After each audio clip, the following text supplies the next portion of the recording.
అందరికీ నమస్కారం. ఈరోజు భోగి సందర్భంగా పల్నాడు ప్రజానికానికి అందరికి కూడా నా హృదయపూర్వకమైనటువంటి నమస్కారాలు.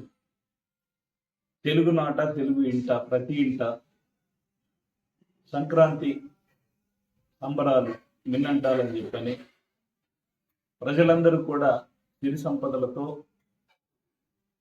సత్సంబంధాలతో సమాజంలో ప్రతి ఒక్కరిని కూడా ఉండాలని చెప్పని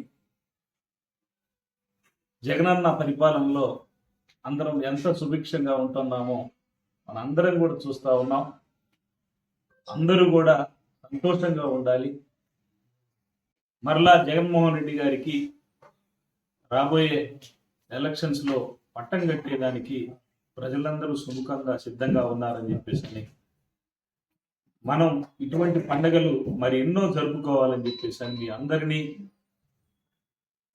అభిలషిస్తూ సెలవు తీసుకుంటాం.